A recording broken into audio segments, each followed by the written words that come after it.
Hello everyone, welcome to अड्डा 247। मेरा नाम है आयुष दुबे और हम पढ़ रहे हैं भारतीय राज व्यवस्था विषय को।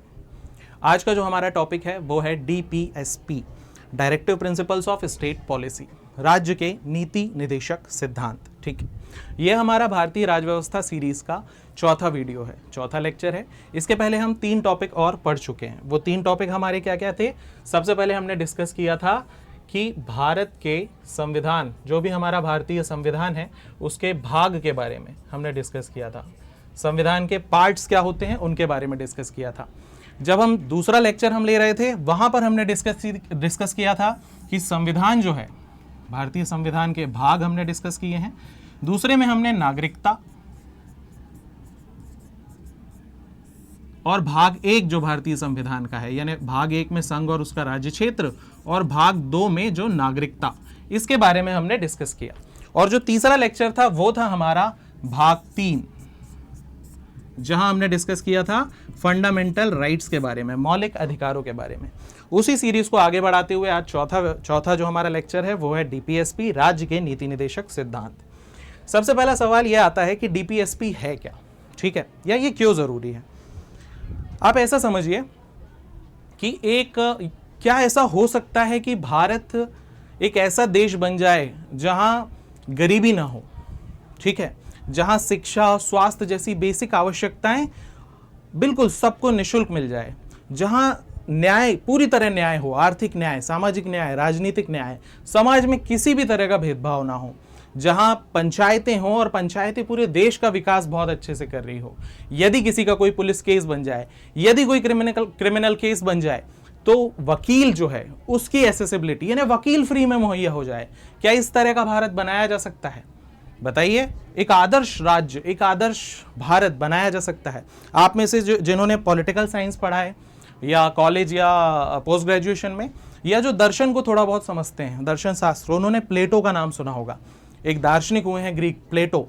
उन्होंने किताब लिखी थी द रिपब्लिक, वहां पर आदर्श राज्य की बात की थी। एक ऐसा राज्य जहां सब कुछ अच्छा है, जहां सरकारें अच्छी हैं, जहां लोग खुश हैं। क्या ऐसा भारत हम बना सकते थे? बताइए, क्या यह संभव था ऐसा भारत बनाना? ऐसा भारत बनाना किसी तरह संभव था? क्या ये सवाल आपके मन में भी आया है? कभी आपने सोचा है? और अगर ऐसा है तो हमारे संविधान सभा में जो लोग संविधान बना रहे थे, जो लोग भारत को फ्रेम कर रहे थे, उन्होंने इन सारे प्रावधान को संविधान में क्यों नहीं डाला? बताइए। थोड़ा बहुत संविधान हम पिछले 3 लेक्चर से डिस्कस कर रहे हैं, तो आपने ये तो समझ में आ गया होगा आपको कि इस तरह के प्रावधान क्या आपको अभी तक संविधान में दिखे? कहां है वो प्रावधान जो भारत के गरीबी को दूर करेंगे? कहां है वो प्रावधान जो इन सब चीजों को ठीक करेंगे? इसका जवाब है, इस सवाल का जवाब है हमारा संविधान का भाग 4, जिसे हम कहते हैं राज्य के नीति निदेशक सिद्धांत। इन्हीं सभी प्रश्नों का जवाब है, ठीक है। देखिए, हम लोग क्या करते हैं ना, हम लोग थोड़ा व्हाट्सएप यूनिवर्सिटी के कारण या थोड़े से नॉलेज के कारण क्या करते हैं कि हम बहुत जल्दी जज कर लेते हैं चीजों को कि नहीं संविधान में तो है नहीं, आयुष सर बिल्कुल सही बात कर रहे हैं। नहीं, संविधान बनाने वाले विशेषज्ञ लोग थे भैया, उन्होंने वो हर बात उसमें डाली है जो आने वाले 100, 200, 500 साल, 1000 साल के लिए क्या है, रिलेवेंट रहेगी। ठीक है, चलिए शुरू करते हैं डीपीएसपी। सबसे पहले शब्दों को तोड़ते हैं, राज्य के नीति निदेशक सिद्धांत। ठीक है, देखिए सबसे पहला शब्द जो हमको मिल रहा है वो है राज्य या स्टेट। स्टेट का क्या मतलब होता है? पिछले लेक्चर में भी हमने डिस्कस किया है, आर्टिकल 12, अनुच्छेद 12। अनुच्छेद 12 में राज्य की परिभाषा थी, है ना, डेफिनेशन ऑफ स्टेट। पूरे संविधान में हमको 3 बार राज्य की परिभाषा मिलेगी। चलिए, एक तो मैंने आपको बता दिया 12, एक हम आज डिस्कस करेंगे, तीसरा आप मुझे ढूंढ के बताएंगे, है ना। आप इंटरनेट पे ढूंढिए, गूगल पे ढूंढिए, किताबों पे ढूंढिए, नोट्स पे ढूंढिए, कहीं भी ढूंढिए, मुझे वो तीसरा आर्टिकल बताइएगा इस लेक्चर के बाद जहां हमको राज्य की परिभाषा मिलती है। ठीक है, तो आप राज्य से क्या समझते हैं? राज्य शब्द जैसे मध्य प्रदेश एक राज्य है, छत्तीसगढ़ एक राज्य है, उत्तर प्रदेश एक राज्य है, नहीं, यहां पे राज्य शब्द का मतलब वो नहीं है। यहां राज्य शब्द का मतलब क्या होता है? स्टेट। स्टेट मतलब संघ। यहां राज्य का मतलब है संघ, यानी कि सरकार, चाहे वो केंद्र सरकार हो, राज्य सरकार हो, कोर्ट्स, न्यायालय, चाहे वो सुप्रीम कोर्ट हो, हाई कोर्ट हो, और सभी तरह की सरकारी संस्थाएं, वो क्या होंगी? राज्य होंगी। अलग अलग तरह के सरकारी, जैसे पीएसयूज हैं, PSU समझते हैं, पब्लिक सेक्टर अंडरटेकिंग्स, जैसे कंपनियां है ना LIC, ONGC, PSUs, ये भी किसके अंतर्गत आते हैं? राज्य के अंतर्गत आते हैं। तो ठीक है, पहला शब्द हम समझे राज्य। अब देखिए आगे बढ़ते हैं। राज्य के नीति निदेशक सिद्धांत, देखिए राज्य के नीति निदेशक सिद्धांत, नीति क्या होती है? स्ट्रेटजी, रणनीति, नीति। देखिए हमारा देश, हमारा जो देश है, हमारा जो देश में जो संविधान है, संविधान में ये बात लिखी हुई है कि हमारा देश लोक कल्याणकारी है, पब्लिक, एक वेलफेयर स्टेट है। कैसा है? Welfare state. किस आर्टिकल में ये बात लिखी है? भारतीय संविधान का आर्टिकल 38। जो हमारा संविधान का आर्टिकल 38 है वो ये कहता है कि भारत एक कैसा स्टेट है? Welfare state. क्या मतलब होता है वेलफेयर स्टेट का? देखिए वेलफेयर स्टेट का ये मतलब होता है कि भारत के अंदर जितने भी लोग रह रहे हैं, जितने भी लोग भारत में रह रहे हैं, उन सभी लोगों को, जितने भी नागरिक है, पार्ट 2 में हमने पढ़ा ना कि भारत में रहने वाले सभी नागरिक, चाहे वो कोई भी हो, कोई भी व्यक्ति हो, उन सभी नागरिकों को विकास के, डेवलपमेंट के सारे अवसर कौन प्रोवाइड करेगा? देश प्रोवाइड करेगा, भारत प्रोवाइड करेगा सभी नागरिकों को। ठीक है, उसके लिए, लेकिन क्योंकि भारत एक वेलफेयर स्टेट है, ये कहां लिखा है? आर्टिकल 38। देखिए मैं फिर से बताता हूं, भारत के संविधान के आर्टिकल 38 में लिखा है कि भारत एक वेलफेयर स्टेट है। ठीक है, लोक कल्याणकारी राज्य है। अब लोक कल्याण करने के लिए क्या करना पड़ेगा? भारत को लगातार नीतियां बनानी पड़ेगी। भारत नीतियां बनाएगा ताकि जितने भी जो लोग यहां पर रह रहे हैं वो लोगों का क्या हो? उन लोगों का विकास हो, वो डेवलप कर सकें, हर तरीके से अपना विकास कर सकें, शिक्षा प्राप्त कर सकें, अच्छा स्वास्थ्य प्राप्त कर सकें, अच्छा स्वास्थ्य प्राप्त कर सकें, रोजगार प्राप्त कर सकें। तो इसीलिए भारत नीति बनाएगा। वापस चलते हैं हमारी स्लाइड पे। तो राज्य जब भी डेवलपमेंट के लिए कोई नीति बनाएगा तो उस नीति को निर्देश देने वाले जो तत्व होंगे, नीति को निर्देश, यानी फिर से एग्जांपल से समझते हैं। मान लीजिए मैंने यूपीएससी की तैयारी शुरू की, मुझे यूपीएससी के बारे में कुछ नहीं पता, तो अब मैं क्या करूंगा? तैयारी शुरू करने के लिए सबसे पहले मैं इंटरनेट पे जाऊंगा, यूपीएससी सर्च करूंगा, यूट्यूब पे वीडियो देखूंगा, यूपीएससी की तैयारी कैसे करते हैं। बिल्कुल मैं यही करूंगा, है ना। उससे क्या होगा? मेरे पास एक डेटा आ जाएगा कि भैया ये करना है, ये करना है, ये करना है, ये करना है, ये सारी चीजें हैं।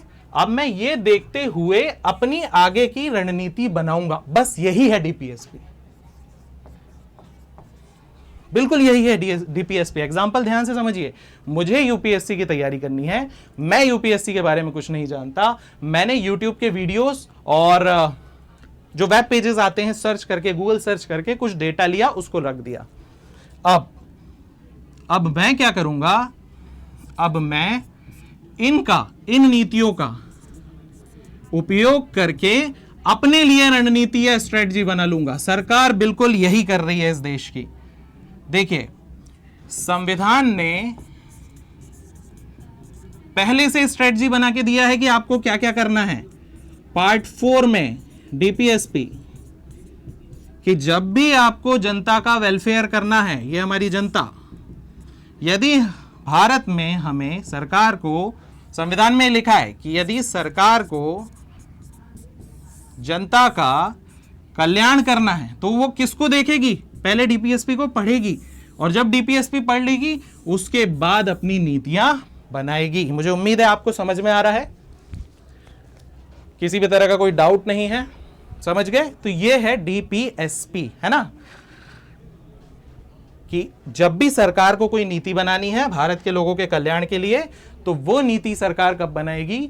वो नीति सरकार बनाएगी संविधान के भाग 4 डीपीएसपी को पढ़कर, उसके बाद वो नीति तय करेगी। ठीक है, चलिए आगे बढ़ते हैं।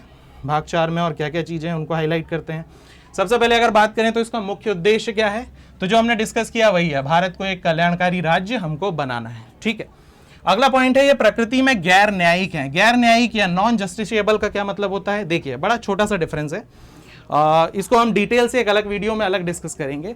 गैर न्यायिक का मतलब ये होता है कि यदि, देखिए हमने भाग 3 में पढ़ा था कि मुझे मौलिक अधिकार है, मेरे पास बहुत सारे मौलिक अधिकार हैं और इनको देना, ये मुझे मिलना ही चाहिए, ये राज्य का कर्तव्य है कि मुझे तो मौलिक अधिकार मिल नहीं है। अगर नहीं मिल रहे तो मैं आर्टिकल 32 से सुप्रीम कोर्ट चला जाऊंगा, आर्टिकल 226 से हाई कोर्ट चला जाऊंगा, वेरी सिंपल। लेकिन अगर मैं बात करूं किसकी, डीपीएसपी की, अगर डीपीएसपी में कोई बात लिखी है कि सबको समान फ्री वकील मिलना चाहिए, तो नहीं मिलेगा। आपको नहीं मिल रहा है, अभी नहीं मिलेगा, आप इसको मांगने कोर्ट नहीं जा सकते कि देखो यार यहां तो लिखा है मुझे फ्री वकील मिलना चाहिए, मुझे नहीं मिल रहा। या एक और एग्जांपल देता हूं, जैसे यहां लिखा है कि सभी को समान कार्य के लिए समान वेतन मिलना चाहिए, लेकिन ऐसा हो रहा है क्या? बिल्कुल नहीं हो रहा। बहुत सारे सेक्टर में ऐसा नहीं हो रहा। ये यहां लिखा है, मिल भी नहीं रहा है, लेकिन हम कोर्ट नहीं जा सकते इनको मांगने। तो ये कहलात कैसे हैं? प्रकृति में गैर न्यायिक है। ठीक है, डीपीएसपी हमने कहां से लिया है? आयरलैंड के संविधान से हमने लिया है। डीपीएसपी संविधान के किस भाग में है? संविधान के भाग 4 में अनुच्छेद 36 से 51 तक डीपीएसपी है। ठीक है, ये फैक्ट्स हैं, प्री में आते हैं और मेंस के आंसर राइटिंग में भी हम ये सारे फैक्ट्स को ऐड कर सकते हैं। तो मेंस के आंसर राइटिंग में भी हमारे काम के हैं और प्री के लिए तो डेफिनेटली काम के हैं ही। चलिए शुरू करते हैं। अभी तक हमने क्या समझा? इसको अगर मैं एक सिंगल स्लाइड पर लेकर आऊं तो अभी तक हमने क्या समझा? हमने ये समझा कि भारतीय संविधान के भाग 4 में डीपीएसपी है। ठीक है, डीपीएसपी में कहां से कहां तक आर्टिकल है? 36 से 51 तक आर्टिकल है। ये भी समझ गए हम। क्या आप डीपीएसपी को मांगने कोर्ट जा सकते हैं? तो आप कोर्ट डीपीएसपी को मांगने नहीं जा सकते। डीपीएसपी कहां के संविधान से लिया हमने? तो डीपीएसपी हमने लिया आयरलैंड के। और डीपीएसपी क्यों जरूरी है? डीपीएसपी इसीलिए जरूरी है क्योंकि भारत क्या है? एक वेलफेयर स्टेट, कल्याणकारी राज्य, लोगों का कल्याण हो। सरकार का एक कर्तव्य है कि वो ऐसी नीतियां बनाए और ऐसी नीतियों को बनाने के लिए वो जिस एक दस्तावेज का उपयोग करेगी वो दस्तावेज हमारा क्या होगा? भारतीय संविधान का भाग 4। ठीक, आर्टिकल पे चलते हैं। छोटा छोटा सा डिस्कशन आर्टिकल पे करते हैं, फिर हम डिटेल्ड डिस्कशन करेंगे आर्टिकल पे 1 बाय 1 हमारे डिटेल्ड लेक्चर में। ठीक है, सबसे पहले बात करें आर्टिकल 36 की। आर्टिकल 36 में है राज्य की परिभाषा। क्या है? राज्य की परिभाषा, जिसे कहते हैं डेफिनेशन ऑफ स्टेट। ये हमने पहले भी पढ़ा है। आर्टिकल किसमें बताइए जल्दी जल्दी? 11 में, 12 में। आर्टिकल 12 में, 11 में तो क्या था? नागरिकता। आर्टिकल 12 में डेफिनेशन ऑफ स्टेट, राज्य, हर सरकारी संस्था। देखिए इसको बहुत सिंप्लीफाइड अगर मैं कर दूं, हर सरकारी संस्था जिससे भी हमारा लेना देना है, सरकारी स्कूल, सरकारी कॉलेज, सरकार, मुख्यमंत्री, सीएम, पटवारी, कलेक्टर, सरकारी विभाग हो, सचिव हो, कुछ भी, जो जिनका भी काम है हमारे कल्याण के लिए कुछ भी करना, वो क्या कहलाएंगे? राज्य। आर्टिकल 37 में वही बात है जो मैंने अब भी डिस्कस किया कि आप इस भाग के प्रावधानों के लिए न्यायालय नहीं जा सकते। यदि डीपीएसपी में कुछ लिखा है और मुझे नहीं मिल रहा है तो मैं उसको मांगने न्यायालय नहीं जाऊंगा। ठीक है, यदि मौलिक अधिकार में कुछ लिखा है और मुझे नहीं मिल रहा तो मैं आर्टिकल 32 से न्यायालय जाऊंगा भाई, है ना, वो हम डिस्कस कर चुके हैं। लेकिन डीपीएसपी में कुछ भी लिखा है, समान कार्य के लिए समान वेतन, फ्री वकील मिल जाए, काम की अच्छी दशाएं हो, उसको मांगने में न्यायालय नहीं जा सकता। तो आर्टिकल याद रखना है ना। आर्टिकल को एक बार अंडरस्टैंड कर लेंगे तो याद हो जाएंगे। डीपीएसपी जो है भाग 4 के जो आर्टिकल्स हैं वो थोड़ा सा परेशान करते ही हैं हमको, है ना, आपको ये याद रखना है। कंफ्यूज करते हैं 36 में क्या था, 37 में क्या था, थोड़ा सा कॉन्सेप्ट समझेंगे, कुछ स्टोरी टाइप का बनाएंगे तो बड़ा इजीली हमको याद हो जाएगा। ठीक है, आगे बढ़ते हैं। 38 की बात करते हैं। आर्टिकल 38 में क्या लिखा? मैंने अभी शायद 38 डिस्कस किया है आपसे थोड़ी देर पहले, पिछली स्लाइड में, याद करिए कहां गया?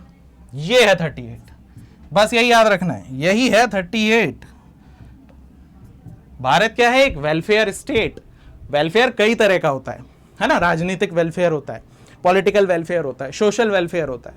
तो वेलफेयर कई तरह का होता है। भारत एक लोक कल्याणकारी राज्य है, भारत एक वेलफेयर स्टेट है। ये किस आर्टिकल में लिखा है? 38 में लिखा। देखिए पॉलिटिकल या संविधान के जो शब्द है ना वो थोड़े भारी भरकम शब्द है, थोड़े लेंदी शब्द हैं, तो इसीलिए आसान शब्दों से आर्टिकल्स को याद रखेंगे तो ज्यादा बेटर है, एग्जाम में हम कनेक्ट कर पाएंगे। ठीक है,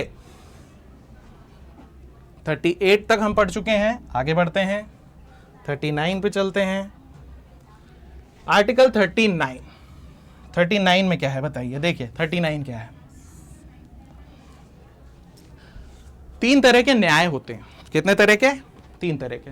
सामाजिक न्याय, आर्थिक न्याय और राजनीतिक न्याय। राजनीतिक न्याय का क्या मतलब है? हर इंसान वोट डाल पाए, सब चुनावों पे खड़े हो पाए, सब लीडरशिप कर पाए, ये क्या कहलाता है? ये राजनीतिक न्याय कहलाता है।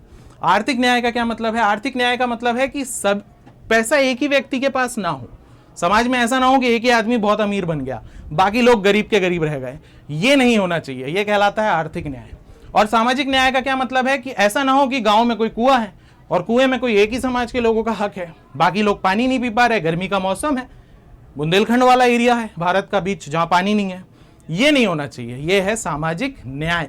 ये सब आर्थिक न्याय, सामाजिक न्याय की बात कौन सा आर्टिकल करता है? भारतीय संविधान का अनुच्छेद 39 करता है। ठीक है, एक बार रिवाइज करते हैं। 36 में क्या था? Definition of state.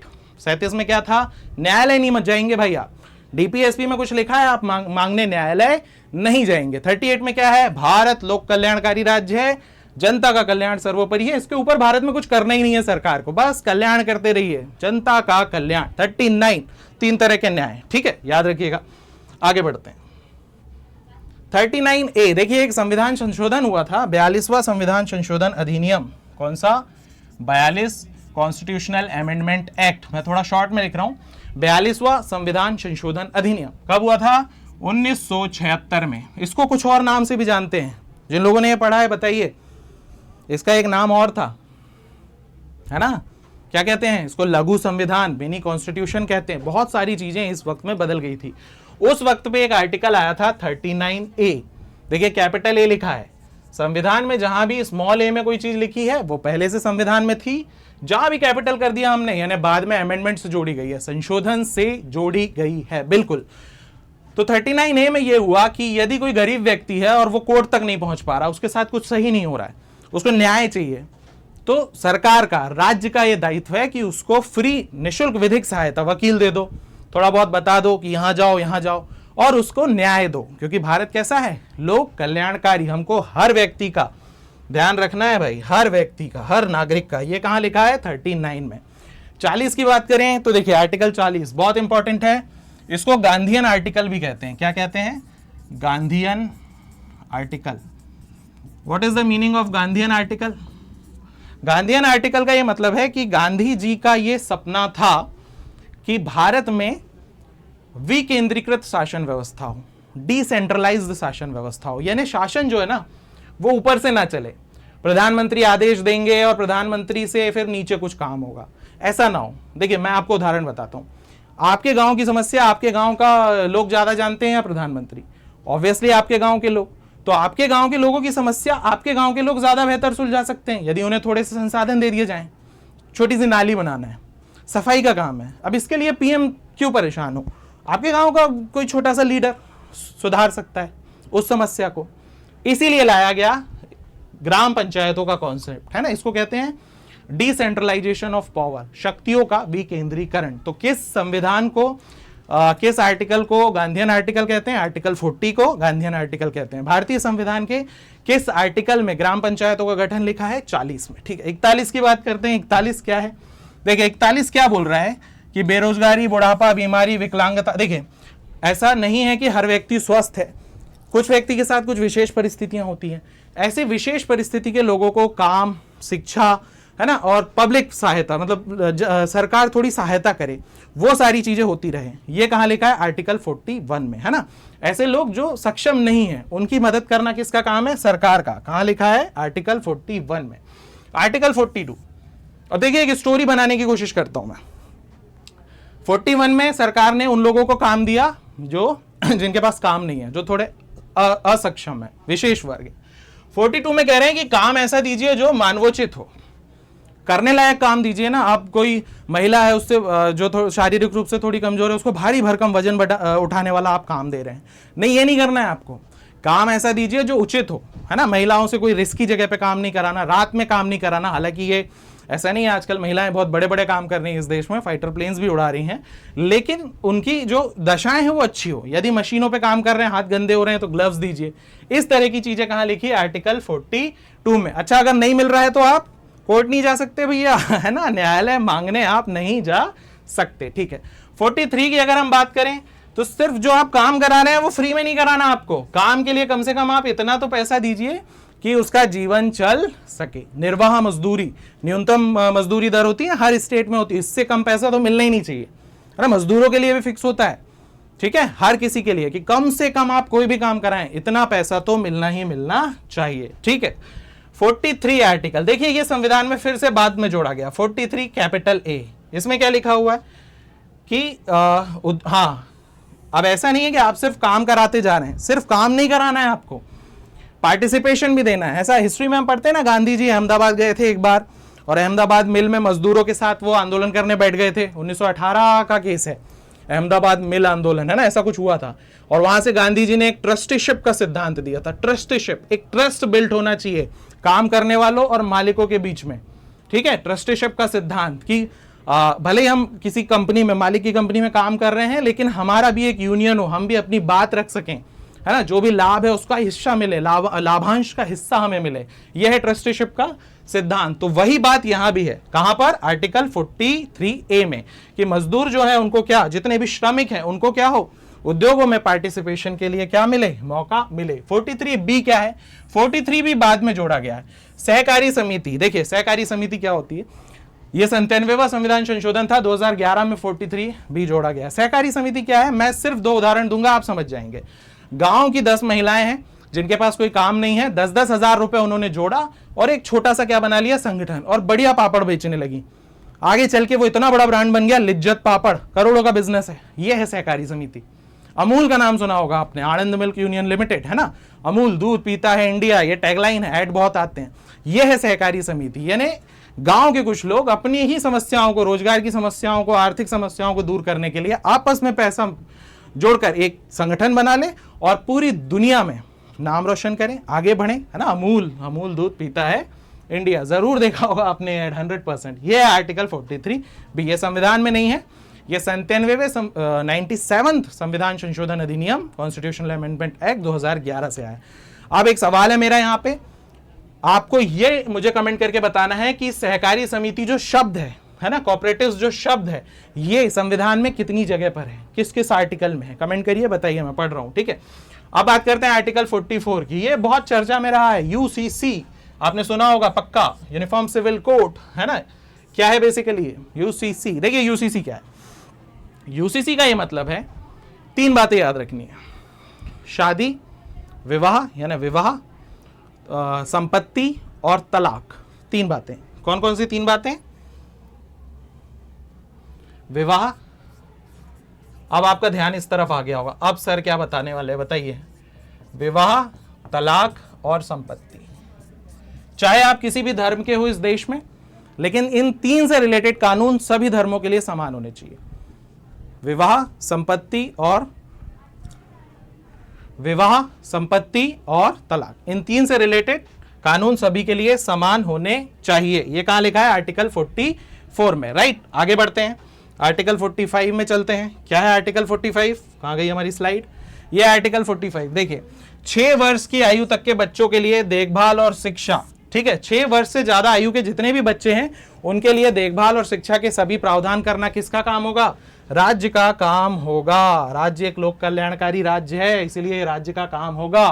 46 क्या कह रहे हैं, अनुसूचित जाति, जनजाति, अन्य कमजोर वर्ग जितने भी हैं उनके विकास के लिए लगातार राज्य काम करेगा। जैसे इसके लिए क्या करते हैं, इसके लिए बहुत सारी योजनाएं चलती हैं, है ना, बहुत सारे प्रोत्साहन किए जाते हैं, ये सब 46 के अंतर्गत आता है।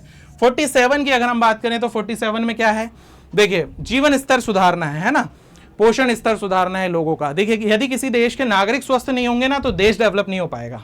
देश को डेवलप होना है, नागरिकों का स्वस्थ होना बहुत जरूरी है, और वो तभी हो पाएंगे जब उनको सही पोषण मिलेगा, है ना। होता है ना, देश में भूखमरी की बहुत बड़ी समस्या है भारत में, है ना, हंगर इंडेक्स में हम बहुत पीछे हैं, तो इसलिए सरकार खाना देती है, फूड, है ना, बहुत सारी योजनाएं होती है, 5-5 रुपए में खाना, 2-2 रुपए में खाना, है ना, 1-2-3 रुपए में अनाज मिलता है। इकोनॉमिक्स में आपने पढ़ा होगा, पब्लिक डिस्ट्रीब्यूशन सिस्टम, सार्वजनिक वितरण प्रणाली। ठीक है, फिर आगे बढ़ते हैं, आर्टिकल 48 में क्या है, 48 में है वैज्ञानिक कृषि और पशुपालन। देखिए, जब संविधान बना 1950 में, उस वक्त भारत की पूरी अर्थव्यवस्था कृषि पर डिपेंडेंट थी, पशुपालन कृषि का एक पार्ट है, उसको डेवलप करते तो पूरा भारत डेवलप हो जाता। इसीलिए एक महत्वपूर्ण आर्टिकल संविधान में उसी वक्त उन्होंने डाल दिया कि भैया वैज्ञानिक कृषि और पशुपालन पे भी हमको ध्यान देना है। ठीक है, 48 ये बाद में जोड़ा गया है, पर्यावरण और वन्यजीव को भी बचाना है। ऐसा नहीं पर्यावरण खत्म हो जाए, हम रहेंगे कहाँ, वन्य जीवों को भी रखना है, वो पूरा एक बैलेंस बना के रखते हैं। 49 में क्या है देखिए, देश में ऐसे बहुत सारे स्मारक हैं, ताजमहल है, लाल किला है, कुतुब मीनार है, यहाँ जाना है और यहाँ ऐसे चिन्ह विन्ह नहीं बना के आने हैं कि आप ऐसा बना दे रहे हैं, कुछ भी बना दे रहे हैं, ये सब नहीं करना है आपको, पत्थर से उसको खोद रहे हैं, ये सब नहीं करना है, इन सब का ध्यान रखना है। यहाँ से रेवेन्यू आता है, ये देश के इतिहास को दिखाते हैं, इन सब का ध्यान रखना भी हमारे लिए डीपीएसपी है। राज्य जब भी नीति बनाएगा इन सब बातों का ध्यान रखेगा। आर्टिकल 50 में है कार्यपालिका को न्यायपालिका से अलग करना। देखिए ये एक बहुत डिटेल्ड और डिस्कशन करने वाला टॉपिक है। 1950 में भारत में इतने ज़्यादा काम करने के, हमारे पास इतने रिसोर्सेज नहीं थे कि हम कार्यपालिका के लोगों को और न्यायपालिका के लोगों को अलग अलग कर सकें। तो अभी आप देखेंगे कि जो कलेक्टर होते हैं, कलेक्टर वो डीएम भी होते हैं, वो कलेक्टर हैं क्योंकि वो एग्जीक्यूटिव का काम कर रहे हैं, और वो उनकी गाड़ी के आगे डीएम लिखा है क्योंकि वो थोड़ा सा न्यायपालिका का काम भी कर रहे हैं। आप ऐसे समझिए कि कंपनी है, कंपनी में कम लोग हैं तो एक ही व्यक्ति है जो मैनेजमेंट भी देख रहा है, सेल्स भी देख रहा है, उस तरीके का है ये आर्टिकल 50। और आर्टिकल 51 डीपीएसपी का आखिरी आर्टिकल है। यहां हम बात करते हैं किसके बारे में, अंतर्राष्ट्रीय शांति और सुरक्षा। भारत, ये नहीं है कि भारत तीसरा चौथा विश्व युद्ध शुरू कर देगा, नहीं नहीं, हम बिल्कुल नहीं करेंगे। हम हमेशा से शांति के पक्षधर हैं, हम आज भी शांति के पक्षधर हैं।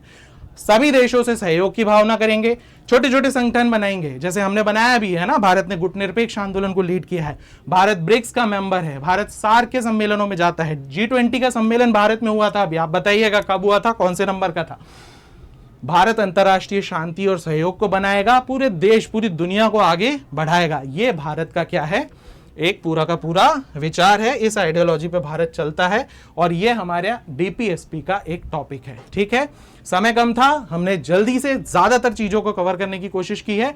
वीडियो को स्लो कीजिएगा और देखिएगा, 2-3 बार देखिएगा। कोई भी डाउट हो तो आप कमेंट सेक्शन में आइए, मुझसे पूछिए, मैं किसी भी क्वेश्चन के लिए ओपन हूं।